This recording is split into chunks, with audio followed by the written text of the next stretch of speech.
Mitch, welcome to Vegas, first of all. Thank you. There were reports that you were probably looking at taking visits with other teams. What ultimately led to Vegas being the team you wanted to choose? Well, I mean, obviously the winning regimen they've put up through the last 5 years, of really since they've been in the league. Got such a competitive team every year, got such good players here. When Mitch Marner left the Maple Leafs, the team hoped the change would settle with time. Instead, the structure began to slip, and the rhythm of their game faded. The trouble became heavier the night Auston Matthews suffered his injury, leaving Toronto without its top scorer. Since then, each game has pushed the team into deeper trouble, and the room feels the weight of every shift. The team now stands in one of its toughest stretches. There's a couple. I mean, obviously the phone call to Austin, that was a tough one. You know, he had to get back to Arizona pretty quickly after the season. I was going to try to get a sit down with him before, but it just didn't pan out with everything happening. And, you know, that phone call to him was pretty tough. It was pretty emotional. Obviously, we came in together. We did a lot of things together.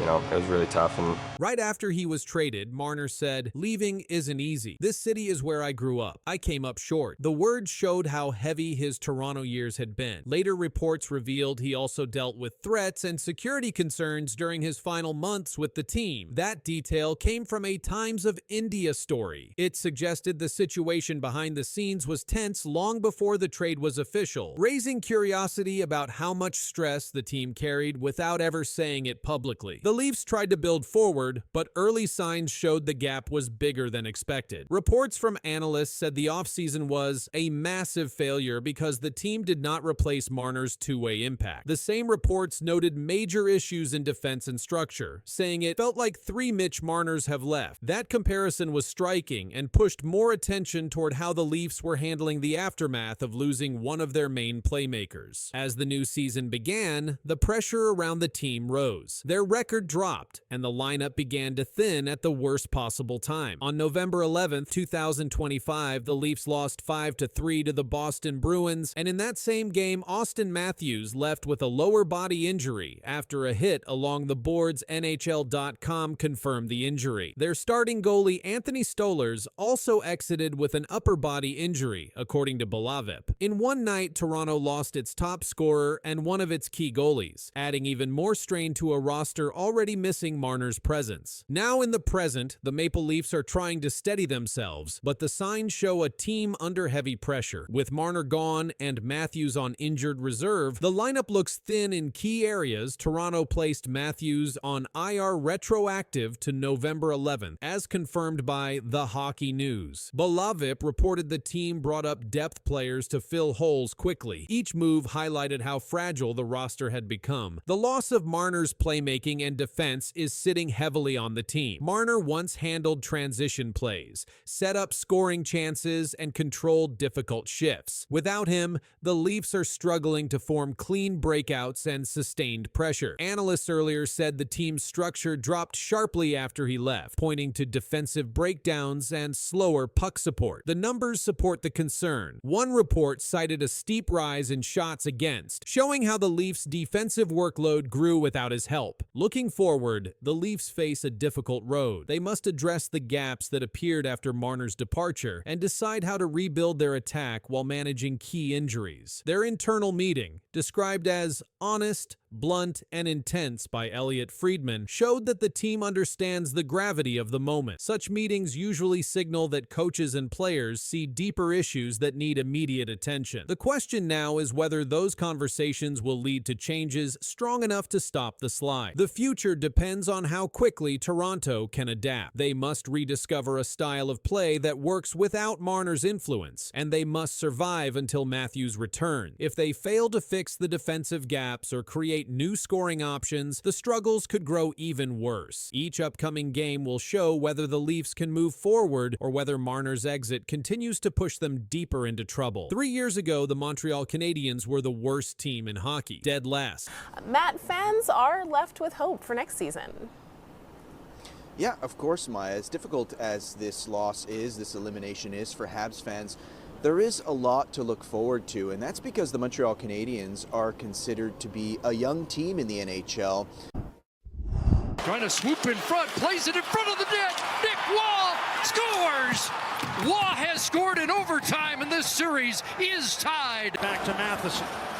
Pettersson knocked him down. Just going to get away with it, too. Pettersson attacking from the side. He scores! Oh, man. No. A complete embarrassment. Today, they're one of the most exciting teams in the NHL. Frankie, you cover this team very closely on TSN's regional broadcasts.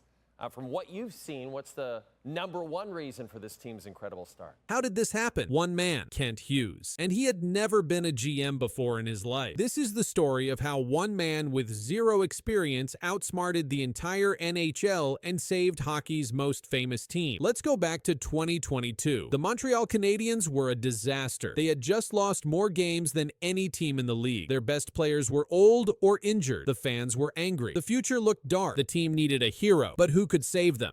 The Montreal Canadiens have found their new general manager, naming Kent Hughes. The Canadiens made a shocking choice. They hired Kent Hughes, a guy who had never been a general manager before, never worked in an NHL front office. He was just a player agent. People laughed. Sports writers said it was a mistake. Fans were worried. How could someone with no experience fix this broken team? But Kent Hughes had a plan, and it was brilliant. He knew something other teams didn't understand. You don't fix a bad team by trading for expensive stars. You fix it by being smarter than everyone else, by finding hidden gems, by making trades that seem small but change everything. Hughes got to work immediately. While other teams were panicking and making bad trades, he stayed calm. He made a promise to the fans. Trust the process. We're going to build something special. Most people didn't believe him, but Hughes didn't care. He had seen something in the draft that nobody else noticed. He had found players that other teams had ignored, and he was about to prove everyone wrong. This is where Kent Hughes became a legend. First, the draft genius. So there's a little bit of synergy there at that pick. De l'équipe nationale des États-Unis from the NTDP program, as he walks Lane Hudson. Oh, Lane Hudson. This was one of those guys that we didn't know how high he would go just based on his size. Well, sky's the limit for this youngster.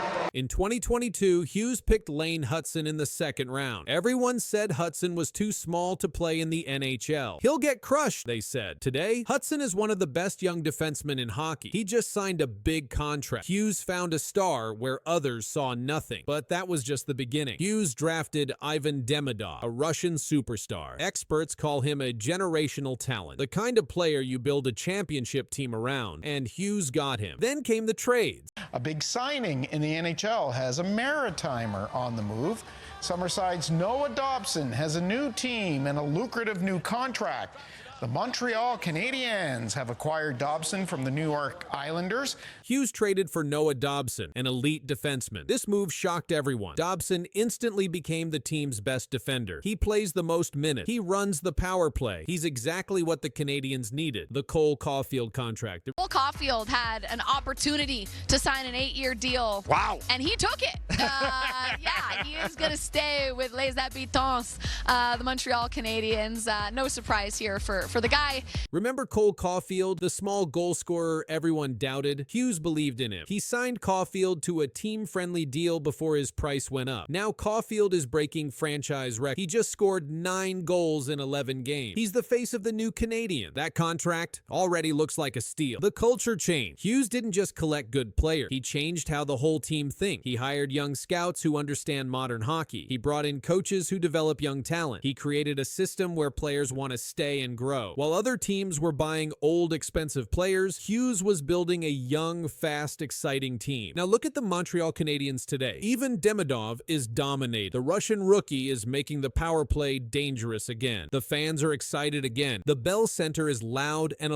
sold out every night. The Canadiens are fun to watch. Kids want their jerseys again. And Kent Hughes, the man everyone doubted, he just got a 5-year contract extension. The team basically said, "We trust you completely. Keep doing exactly what you're doing." The doubters are silent now. The critics were wrong. Hughes didn't just save the Canadiens. He made them cool again. He made them winners again. So what's next for Kent Hughes and the Canadiens? This team is just getting started. And that's the scary part for other teams. Ivan Demidov is still developing. He's only played a handful of games. Imagine how good he'll be in 2 years, in 5 years. He could become one of the best players in the entire NHL. Lane Hudson Hudson is getting better every game. He's learning, he's growing. Soon he'll be an elite #1 defense, the kind teams build around. More young talent is arriving soon. Other prospects are close to ready. The pipeline is full. The future is bright. Hughes proved something important. You don't need 10 years to rebuild. You just need to be smarter than everyone else. You need a plan. You need patience. You need vision. The Montreal Canadiens were dead 3 years ago. Everyone had given up. Now they're alive, exciting, relevant again. And it all happened because one man saw what nobody else could see. One man had the courage to do things differently. Kent Hughes changed the Canadiens forever. And the best part, he's not done yet. The championship parade is coming. It's just a matter of time. If you're a Habs fan, then rookie Ivan Demidov needs no introduction. The Montreal Canadiens announced the signing of the 19-year-old Russian forward to the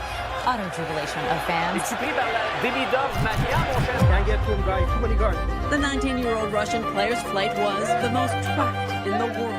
Something shocking is happening in Montreal. 19-year-old Ivan Demidov is racing past every other rookie in the league. His early performance has already pushed him to the top of the Calder Trophy watch list. Analysts call his rise remarkable. The data says it's real. This is the crazy reason why Ivan Demidov might win the Calder Trophy. 3 times in NHL history, a team has won the Calder Trophy in consecutive seasons. The last occurrence happened in 1968 when the Boston Bruins accomplished this feat. The Montreal Canadiens now sit in position to become the 4th franchise to achieve this milestone. Lane Hudson won the award in 2025. Ivan Demidov leads all rookies in scoring through October 2025. Folks, we have a Calder Trophy race.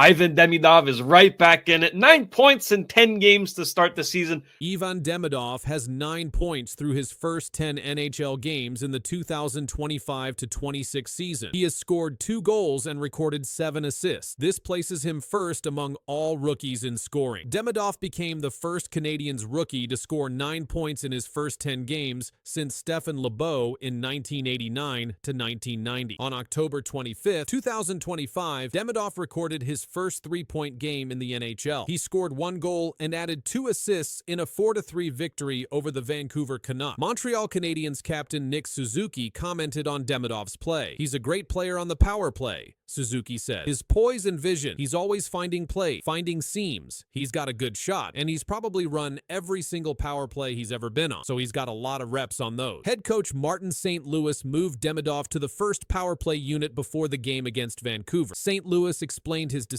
"I've known all along that Demi can play on the first power play," St. Louis said. "I got to a certain point with Demi where I felt like he had showed me that he's willing to play on the other side of the game, the defensive game, and he's bought in, and he's actually very attentive and trying to keep getting better." The Canadiens' power play statistics improved after adding Demidov to the first unit. Without Demidov on the first power play unit, Montreal averaged 93 shots per 60 minutes. With Demidov, the team produces 125 shots per 60 minutes. This represents a 34% increase in shot production. High danger scoring chances also increase. Without Demidov, the Canadiens generated 22 high danger shots per 60 minutes on the power play. With Demidov, they produce 36 high quality chances per 60 minutes. This equals a 63% increase in dangerous scoring opportunities. Demidov currently plays 13 minutes and 47 seconds per game on average. He skates on a line with Alex Newhook and Oliver Kapanen at 5-on-5. NHL conducted a preseason poll for the 2025-26 Calder Trophy race. 15 voters participated in the poll. Demidov received 74 voting points. He earned 14 first-place votes. Matthew Schaefer of the New York Islanders finished second with 39 points. Jimmy Snuggerud of the St. Louis Blues placed third with 19 points. During the 2024 NHL Scouting Combine, Demidov answered a question about which player he most resembled. "I think it's a combination of Kirill Kaprizov and Jack Hughes," Demidov told Montreal Canadiens manager. Matthew Schaefer was selected first overall by the New York Islanders in the 2025 NHL Draft. He turned 18 years old on September 5, 2025. He became the youngest defenseman in NHL history to score a game-winning goal at 18 years and 46 days old. He extended his career-opening point streak to 6 games. Schaefer recorded his first multi-point game during this stretch. Jimmy Snuggerud was selected 23rd overall by the St. Louis Blues in the 2022 NHL Draft. He scored 51 points in 40 games during his final season at the University of Minnesota. He recorded 4 points in 7 regular season games for the Blues at the end of the 2024 to 2025 season. He added 4 points in 7 playoff games. Demidov averages 2.7 shot attempts per game and 0.9 shots on goal per game through the first 10 games of the season. He maintains a +3 rating. Demidov uses a wide skating stance referred to as 10-2 positioning. This technique allows him to move east-west across the ice with speed. Elite Prospects 2024 NHL Draft Guide described Demidov's skill set. The guide stated, "Every move serves a purpose, whether improving the quality of his look as a shooter or creating openings in the defense that he can exploit as a distributor." Dan Milstein serves as Demidov's agent through Gold Star Hockey. Milstein discussed Demidov's mental approach to the season. He deleted all social media from his phone and completely disconnected from the media. Milstein said, "Ivan focuses only on hockey and family. His personal stats don't really matter to him." The Montreal Canadiens hold an 8-3-0 record through October 28, 2025. They sit in first place in the Atlantic Division. Nick Suzuki has 13 points during a 9-game point streak. This represents the longest point streak in the NHL for the 2025 to 26 season. The Canadiens have 3 third-period comeback wins this season. This total leads the NHL. Montreal went 2 for 3 on the power play in their victory over Vancouver on October 25, 2025. The Toronto Maple Leafs have won the Calder Trophy 10 times. This represents the most wins by any franchise. The Chicago Blackhawks rank second with 9 Calder Trophy winners. 10 defensemen have won the Calder Trophy since 1980.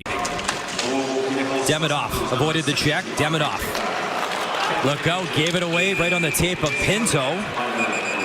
And I think a cross-checking call behind the play. I think it's going to be a slash. A slash, sorry. It's going against Ottawa, and Nick Cousins can't believe it. And he'll go for 2 or less. This has been a parade to the box for Nick Cousins, unfortunately. He's going to take a little slash of Demidov into the hand here. So here's the turnover right here, the middle of the ice. And then there's a chop right on the wrist of Demidov. A rookie star's night ended in pain. Ivan Demidov, slashed down by Nick Cousins, left the ice holding his wrist. The hit didn't just stop the play, it started something bigger. Nick Cousins delivered a 2-handed slash right across Demidov's wrist. The Canadiens rookie tried to skate off, but the pain forced him out. He was removed from the game. Before the hit, Demidov was having a strong night. He had already collected 2 assists in the game. He pushed the play against Ottawa's defense and kept creating scoring chances. His skating and passing showed why fans are so excited about him. But after the slash, his night ended early. Head coach Martin St. Louis was asked for an update right after the game. He said, "Not right now. He's still being evaluated, so not right now." That was the official word from the Canadiens bench. The team called the move by Cousins unnecessary. St. Louis added, "There's no need for that. It's an exhibition game. I don't think there's any need for that in the game." Nick Cousins delivered the chop late in the game. This was after a string of rough moments between the two teams. Reports suggest Cousins may have been retaliating after Arbor Shekaj of Montreal had been ejected earlier. Fans were quick to react. Online, they described the slash as cowardly. Analysts said the Department of Player Safety is likely to review the play. That means Cousins could face discipline before the regular season begins. Ivan Demidov's health became the biggest focus of the night. Reports later confirmed he avoided serious injury. Elliot Friedman shared on X, "Don't believe there's any long-term injury concern for Demidov after the slash he took last night." This was seen as good news for Montreal, especially with the season opener scheduled for October 8th against the Toronto Maple Leafs. The Canadiens have already decided to be cautious. Demidov may sit out the next preseason game. This is to give him time to rest and recover. Alexandre Carrier also stated that none of the Canadiens players had serious injuries coming out of the game. That includes Demidov. Even with the incident, the Canadiens won the game 5-0. The score was one-sided, but the conversation after the final horn centered only on Demidov's injury. Before leaving, Demidov had shown the skill that made him a top draft pick. He helped set up goals. He pressured defenders. He drew coverage every time he carried the puck. His play stood out until the slash ended his night. The Canadiens organization is now focused on 2 things: his health and the league's decision on Cousins. The NHL has not yet released an official statement, but based on past cases, a review by the Department of Player Safety could come within days. The slash happened as Montreal and Ottawa played in Quebec City. The game drew attention because of the rising rivalry between the two clubs. This preseason meeting continued that trend. Demidov's injury scare raises larger questions for the league about how much physical play is allowed in preseason games. Martin St. Louis made his position clear. He stated again that there was no need for that that type of slash in an exhibition setting. His words echoed through the post-game press conference. The Canadiens are expected to update Demidov's status as soon as team doctors finish their checks. For now, the official word is precaution. They do not want to risk a setback for one of their most important young players. The Canadiens, despite the slash, showed strength in the rest of the game. They scored 5 unanswered goals. The situation will now move into league offices. The NHL will study the slash and determine if Cozens faces a fine or suspension. The video review will play a role in that outcome. If discipline comes, it will likely be announced before the Senators' next preseason game. For Montreal, all